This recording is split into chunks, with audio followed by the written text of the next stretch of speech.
الحمد لله نحمده ونستعينه ونستغفره ونؤمن به ونتوكل عليه ونعوذ بالله من شرور أنفسنا ومن سيئات أعمالنا من يهده الله فلا مضل له ومن يضلله فلا هادي له ونشهد أن لا إله إلا الله وحده لا شريك له ونشهد أن سيدنا ومولانا وحبيبنا محمدا عبده ورسوله أما بعد فأعوذ بالله من الشيطان الرجيم بسم الله الرحمن الرحيم والذين جاهدوا فينا لنهدينهم سبلنا وإن الله لمع المحسنين.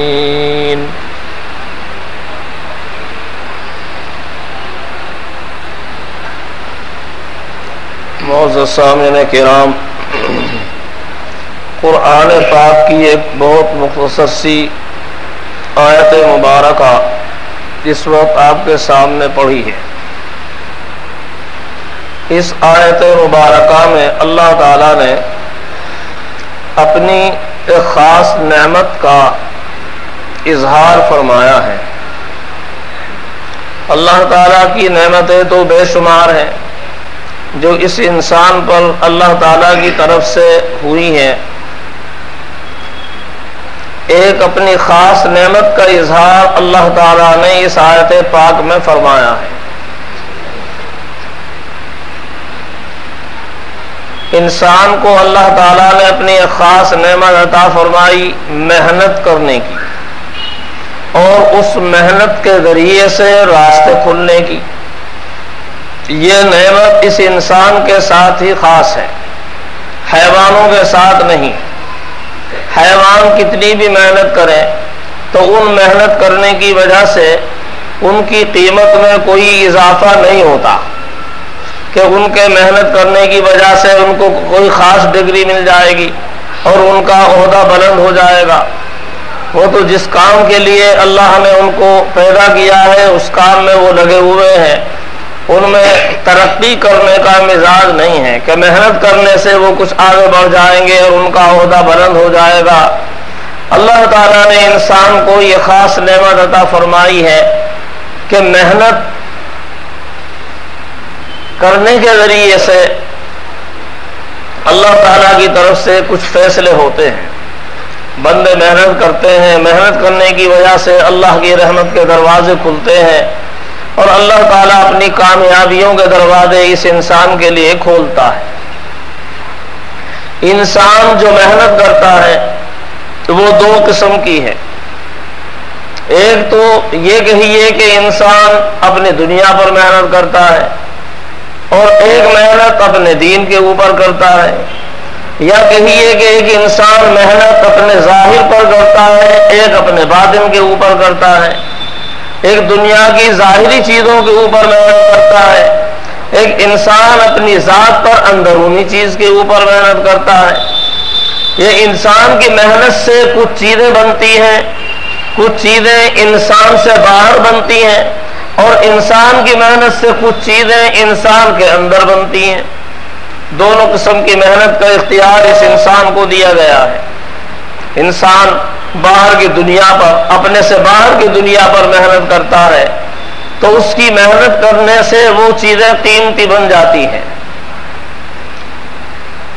مثلا انسان لکڑی پر محنت کرتا ہے تو لکڑی کتنی قیمتی بن جاتی ہے. آپ تو جانتے ہیں، آپ اس شہر کے اندر رہتے ہیں، یہاں تو محنت کرنے کا مزاج ہے. لکڑیوں پر محنت ہوتی ہے، نقش و نگار لکڑیوں پر کیے جاتے ہیں تو لکڑی کتنی قیمتی بن جاتی ہے.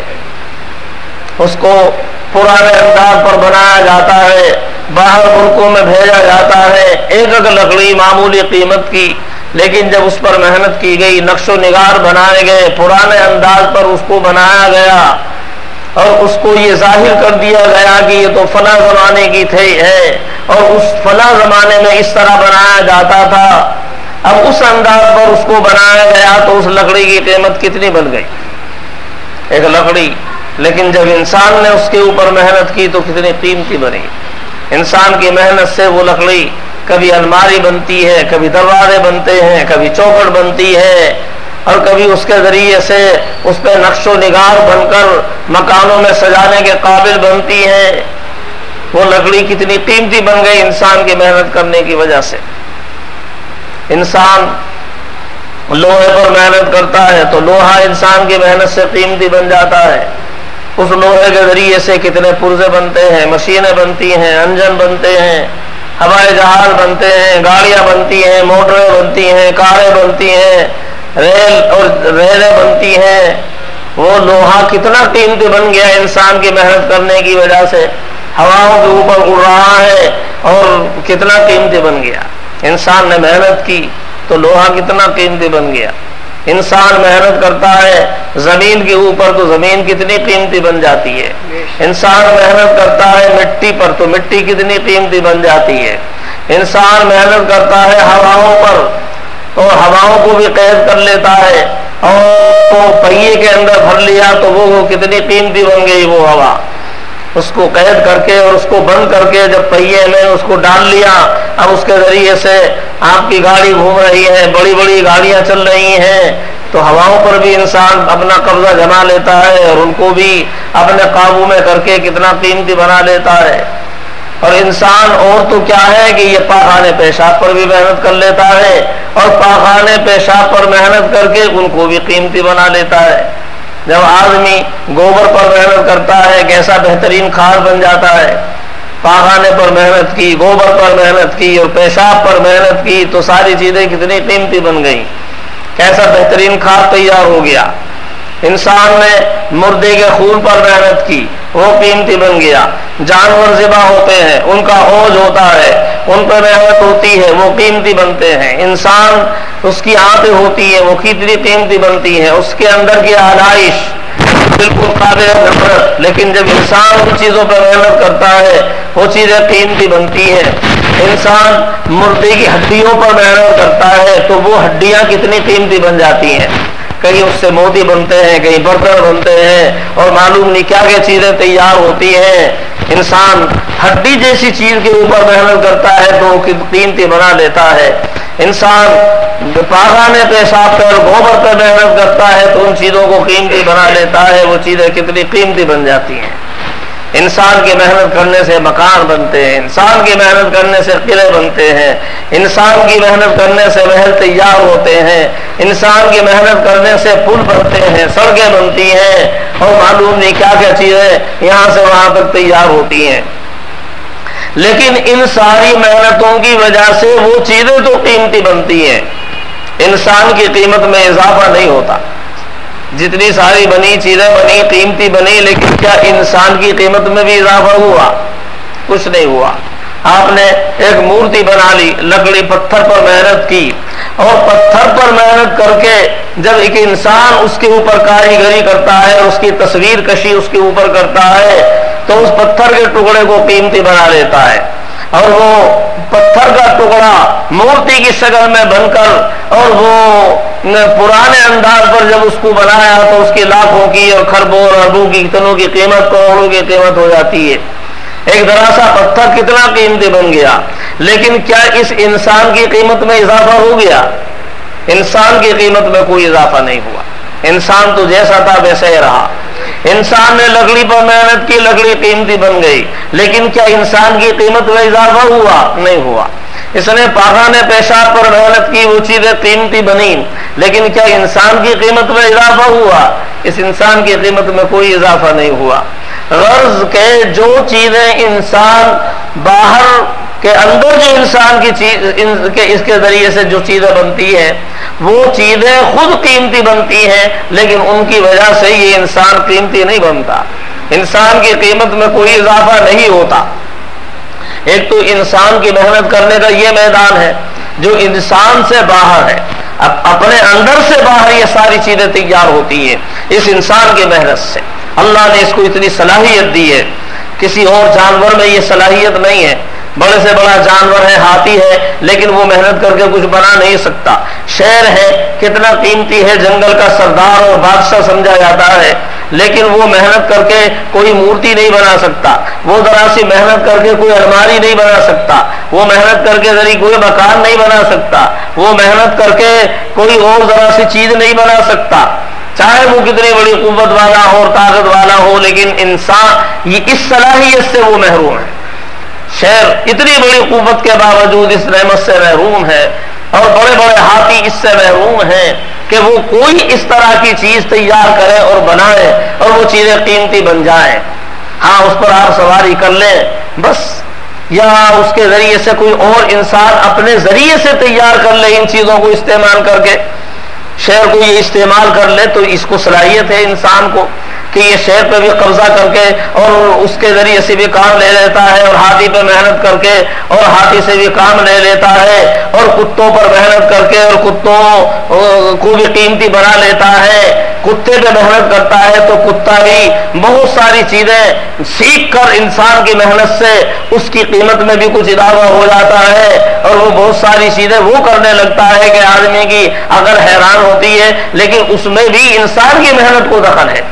انسان محنت کرتا ہے بندر کے اوپر تو وہ بندر بھی کچھ کھیل کود دکھانے لگتا ہے، انسان محنت کرتا ہے لنگور پر تو وہ لنگور بھی انسان کا فرما بردار بن کر بہت سارے کام کرنے لگتا ہے۔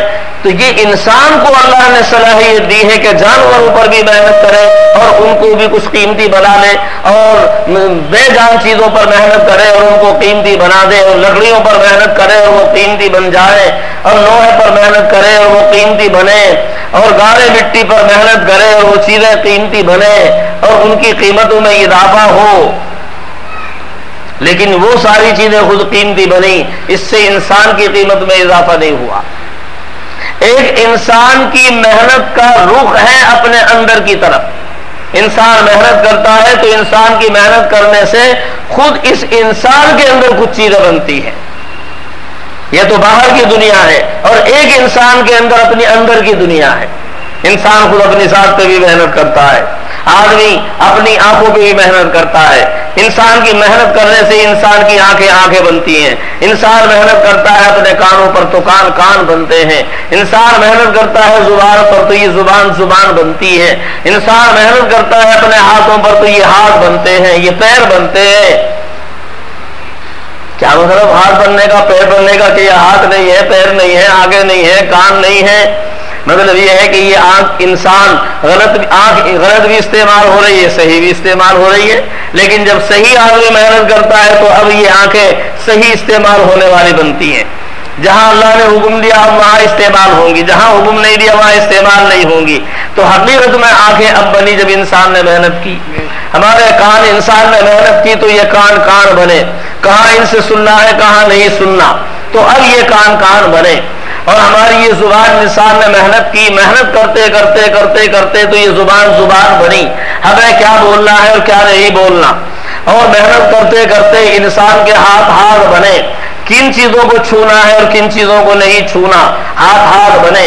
انسان کے محنت کرنے سے، محنت کرتے انسان کے پیر بنے، ان پیروں سے کہاں جانا ہے اور کہاں نہیں جانا، اور انسان کی محنت کرنے سے کرتے انسان کا دماغ بنا، کیا سوچنا ہے اور کیا نہیں سوچنا، اور انسان کی محنت کرنے سے، محنت کرتے انسان کا یہ دل بنا کہ کیا دل کے اندر کس کی محبت ہونی ہے اور کس کی محبت نہیں ہونی، اور کس کا تعلق اس دل میں رکھنا ہے اور کس کا نہیں رکھنا، اور کس سے دشمنی رکھنی ہے اور کس سے دوستی رکھنی ہے، اور کس پہ یقین رکھنا ہے اور کس پہ یقین نہیں رکھنا۔ محنت کرتے انسان کا کہیں جا کے یہ دل بنا۔ یہ دل ایسے ہی دل نہیں بن جاتا کہ انسان کا دل ایسے ہی دل بن گیا۔ دل تو سب کے ہے، کافر کے بھی ہے، مومن کے بھی ہے، فاسق کے بھی ہے، منافق کے بھی ہے، اور سب اپنے آپ کو دل والا کہتے ہیں، ہم بھی دل والے، لیکن حقیقت میں انسان کا دل بن جائے یہ کوئی معمولی چیز نہیں ہے۔ حضرت مولانا محمد احمد صاحب پرتاپ گڑھی رحمت اللہ علیہ ایک شعر فرمایا کرتے تھے، دوستوں کچھ آسان نہیں ہے، دوستوں کچھ آسان نہیں ہے، دل بڑی مشکل سے بنتا ہے۔ یہ دل کوئی آسان نہیں بن جاتا کہ یہ ایسے ہی آسان بن جائے۔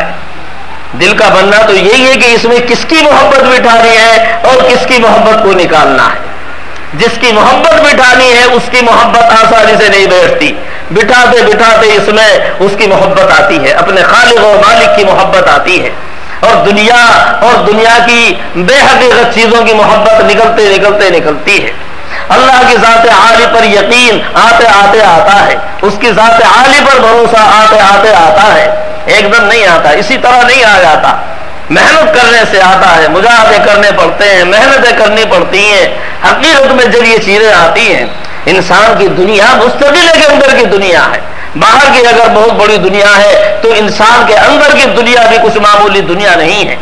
اس انسان کے اندر، اس تھوڑے سے جسم کے اندر اللہ تعالیٰ نے ایک دنیا کو جمع کر دیا ہے۔ آدمی دیکھے، اگر اپنے دماغ کی وسعت کو دیکھے، اللہ نے اس انسان کا دماغ کیا دماغ بنایا ہے، اپنے دل کو دیکھے، کیا اس دل کے اندر اللہ تعالیٰ نے سارے دنیا کے نقشے نہیں بھر دیے ہیں؟ یہ انسان کا دل ہے، کیا دل ہے؟ غرض کہ یہ انسان یہ تو خود مستقل ایک عالم ہے، ایک دنیا ہے، عالم ہے، تو یہ انسان بھی کوئی معمولی عالم نہیں ہے۔ اس میں کیا کچھ اللہ تعالیٰ نے انسان کے اندر بھر دیا ہے، لیکن وہ اس پر جب محنت کی جاتی ہے تو اس کی صلاحیتیں اس وقت میں اجاگر ہوتی ہیں کہ انسان کے اندر کیا کچھ بھرا ہوا ہے۔ جب تک اس کے اوپر محنت نہیں اور جب تک انسان اس کی حقیقت سے واقف نہیں تو خود انسان اپنی حقیقت سے بھی واقف نہیں ہے اور اپنی قیمت سے بھی واقف نہیں ہے۔ جب تک تو ایسا ہی ہے، جیسے مشہور ہے کہ کوئی کسی جگہ تیل بیچ رہا تھا اور اس کے سامنے پارس کی پتری پڑی ہوئی تھی۔ پارس کی پتری اس کو کہتے ہیں کہ اگر لوہے کو لگا دیا جائے تو سونا بن جائے۔ پارس کی پتری پڑی ہوئی تھی، ایک آدمی بڑا جوہری وہاں گزرا اور اس نے یہ تماشا دیکھا کہ ایک آدمی تیل بیچتا پھر رہا ہے، 2 پیسے 4 پیسے کا، اور اس کے پاس پارس کی پتری جیسی قیمتی چیز پڑی ہوئی ہے کہ اگر لوہے کے لگا دیں تو سونا بن جائے، کونٹلوں لوہے پہ لگائے تو ابھی کونٹلوں سونا بن جائے، اور یہ کتنا کروڑ پتی ارب پتی بن جائے، اور پھر اللہ کی قدرت دیکھو کہ یہ تیل بیچتا 2 پیسے کا پھر رہا ہے، اور کہنے لگا یہ دیکھو قدرت کا کھیل، اور پڑی پارسی اور بیچے تیل، پارسی پڑی ہوئی ہے اور یہ بیچارہ تیل بیچتا پھر رہا ہے۔ بس یہی حال کچھ اس انسان کا بھی ہے۔ انسان کتنا قیمتی ہے اور اس کے اندر اللہ تعالیٰ نے کیا صلاحیتیں رکھ دی ہیں۔ ایک صلاحیت اس کی کتنی قیمتی ہے، اس کی آنکھ کتنی قیمتی اور کان کتنا قیمتی اور ہاتھ اور پیر کتنے قیمتی، اس کا دل اور دماغ کتنا قیمتی، یہ انسان اپنی اس حقیقت سے واقف نہیں کہ یہ کتنا قیمتی ہے اور یہ کس طرح قیمتی بنے گا۔ قیمتی تو بنانے سے بنے گا، قیمت کی صلاحیت تو رکھی ہے لیکن اس کو قیمتی تو بنانا ہے۔ آپ کے پاس ایک ہیرا ہے، وہ ہیرے کے اوپر محنت کی جاتی ہے اور محنت کر کے پھر وہ قیمتی بنتا ہے اس کے اندر صلاحیت، لیکن جوہری اس کے اوپر محنت کرتا ہے اور تب وہ ہیرا بنتا ہے۔ پتھر ہیں بہت سارے ہیں اور اس میں ایک پتھر کتنا قیمتی ہے لیکن یہ کوئی نہیں جانتا، جوہری جانتا ہے اس کے اندر کون سا پتھر کتنا قیمتی ہے۔ آپ کے یہاں تو جواہرات کا کام ہوتا ہے، آپ جانتے ہیں کہ پتھر برابر، لیکن اس میں کون سا پتھر کتنا قیمتی ہے یہ سب کوئی نہیں جانتا، یہ تو آدمی جانتا ہے جوہری یہ پتھر کتنا قیمتی ہے۔ اسی طرح یہ انسان کتنا قیمتی ہے، اللہ تعالیٰ نے اس کے اندر کیا مایا رکھ دی ہے اور ایک چیز کتنی قیمتی ہے انسان اس کو سوچ بھی نہیں سکتا، لیکن وہ قیمتی تو جب ہی بنے گی جب اس پہ محنت ہوگی۔ آپ نے لکڑی پر محنت کی تو لکڑی قیمتی بن گئی، ورنہ لکڑی پر محنت نہ کرتے تو وہ قیمتی نہ بنتی، وہ تو پڑی رہتی اور برساتوں کے اندر گل جاتی اور پھر وہ ایندھن بنتی اور لکڑی میں اس میں چولہے میں اور بھٹی میں جلانے کے قابل ہوتی۔ لوہا پڑا زنگ کھایا تھا اور وہ کچھ بھی نہیں تھا، کوڑے کا یہ پاخانہ پیشاب لوگوں کو دماغ خراب کرتا بدبو سے، اور گزرنے والے بھی ان کے دماغ سڑ جاتے۔ یہ تو انسان نے محنت کی، اللہ نے محنت کا انسان کے اندر مزاج بنایا اور یہ صلاحیت رکھی جس کی وجہ سے یہ ساری چیزیں قیمتی بنتی چلی گئیں۔ آپ یہ اندازہ لگاؤ جب انسان کی محنت سے یہ ایسی بے حقیقت چیزیں اتنی قیمتی بن جاتی ہیں تو یہ انسان جو اشرف المخلوقات اللہ نے بنایا ہے، ساری مخلوق کے اندر سب سے اشرف بنایا، اس انسان کو اللہ تعالیٰ نے آسمان سے قیمتی، زمین سے قیمتی، اور یہ ہوا اور پانی سے قیمتی اور جنات سے قیمتی، یہاں تک کہ فرشتوں سے زیادہ قیمتی یہ انسان اللہ تعالیٰ نے بنایا۔ تو جب بے حقیقت چیزوں پر محنت کر کے وہ چیزیں اتنی قیمتی بنتی ہیں، اگر اس انسان پر محنت کی جائے جو اشرف المخلوقات بات ہے تو یہ انسان خود کتنا قیمتی بنے گا. اس کے اندر اللہ نے کیا مایا رکھ دی ہے. اگر ایک اور چیز پر محنت کی جائے گی تو یہ انسان کتنا قیمتی بن جائے گا. اصل میں انسان اپنی اس حقیقت سے واقف ہی نہیں, اس باطنی دنیا سے واقف ہی نہیں, اور باطنی دنیا سے, اندر کی دنیا سے آدمی واقف ہو بھی کیسے سکتا ہے.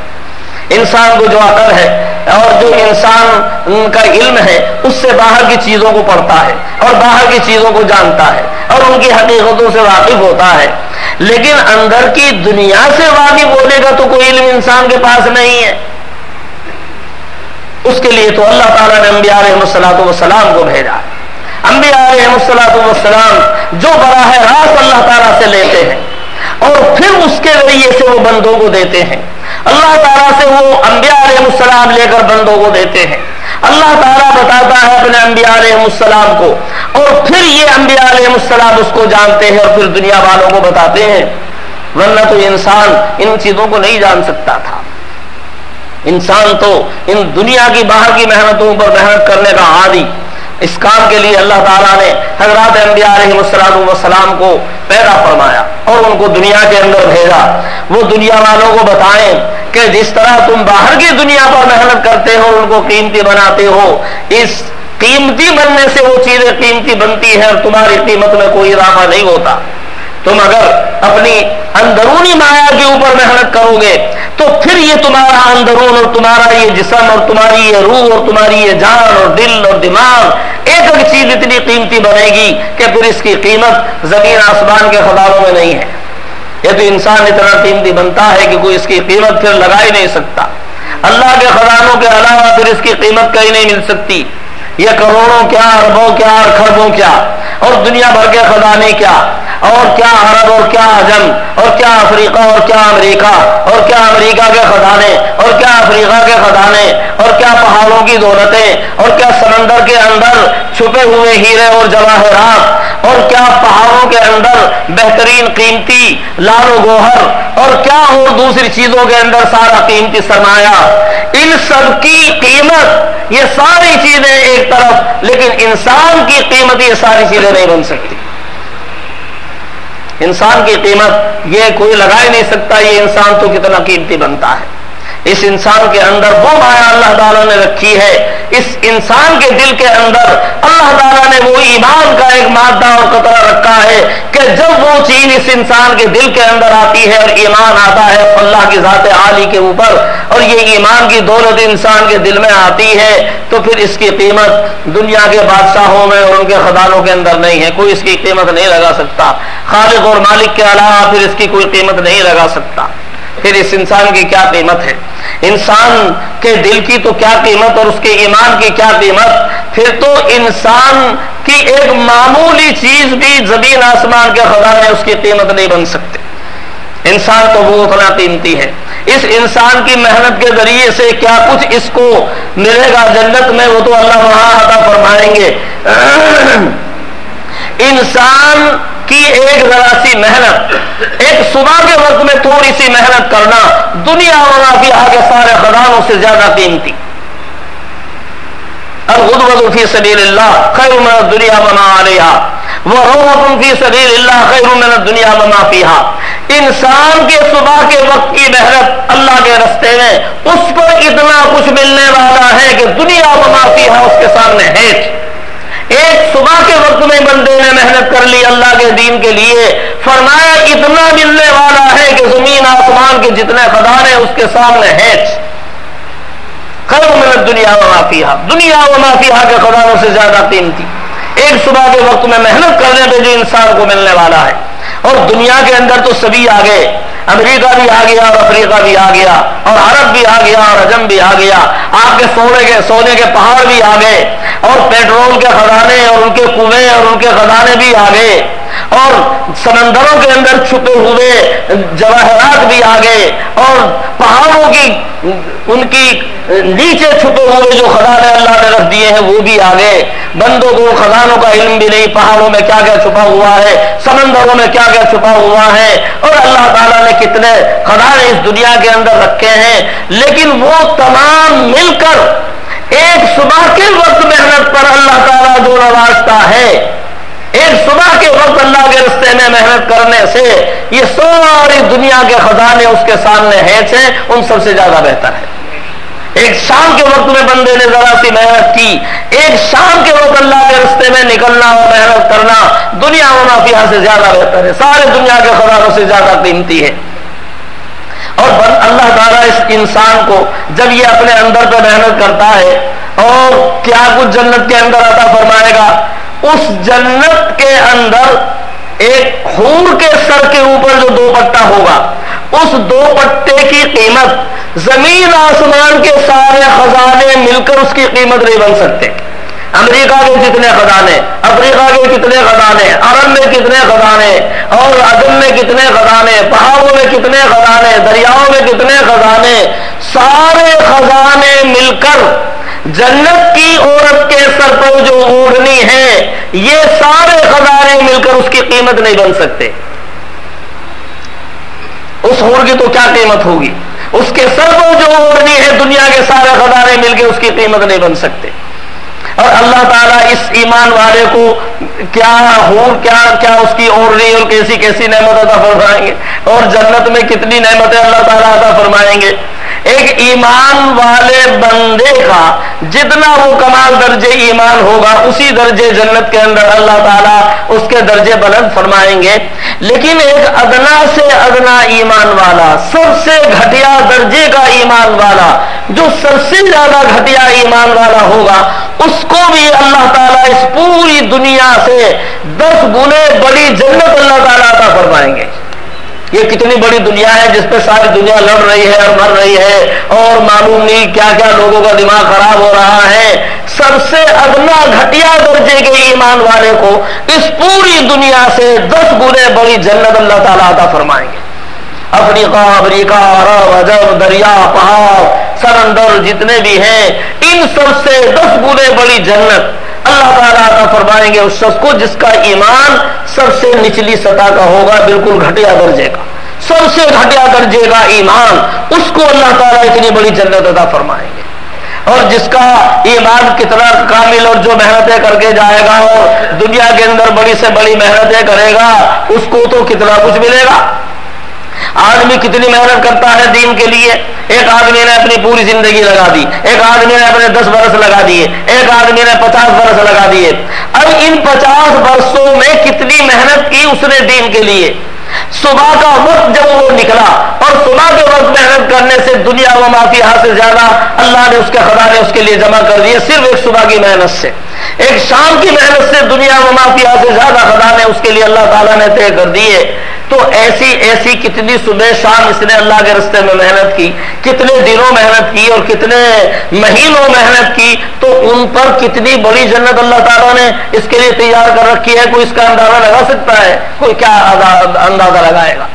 اللہ تعالیٰ نے اپنے ایمان والے بندوں کے لیے کیا کیا نعمتیں تیار کر رکھی ہیں۔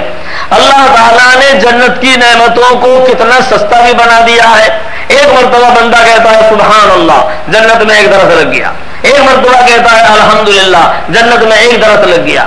ایک مرتبہ کہتا ہے اللہ اکبر، جنت کا ایک درخت لگ گیا۔ بتاؤ جنت کا ایک درخت دنیا و ما فیہا سے زیادہ بہتر ہے کہ نہیں؟ دنیا بھر کے سارے خزانوں سے زیادہ قیمتی جنت کا ایک درخت ہے کہ نہیں؟ اور سبحان اللہ کہنے میں کتنی دیر لگی، الحمدللہ کہنے میں کتنی دیر لگی، اللہ اکبر کتنے کہنے میں کتنی دیر لگی۔ حدیث شریف میں آیا ہے کہ بندے نے 10 مرتبہ قل هو اللہ احد پڑھا تو 10 مرتبہ قل هو اللہ احد پڑھنے سے جنت میں سونے کا ایک محل تیار ہو گیا۔ صرف 10 مرتبہ قل هو اللہ احد پڑھنے سے جنت میں سونے کا ایک محل تیار ہو گیا۔ اگر 20 مرتبہ پڑھا تو 2 محل اور 30 مرتبہ پڑھا تو 3 محل۔ حضرت عمر رضی اللہ عنہ عرض کرنے لگے کہ حضرت پھر تو ہم بہت سارے محل تیار کر لیں گے۔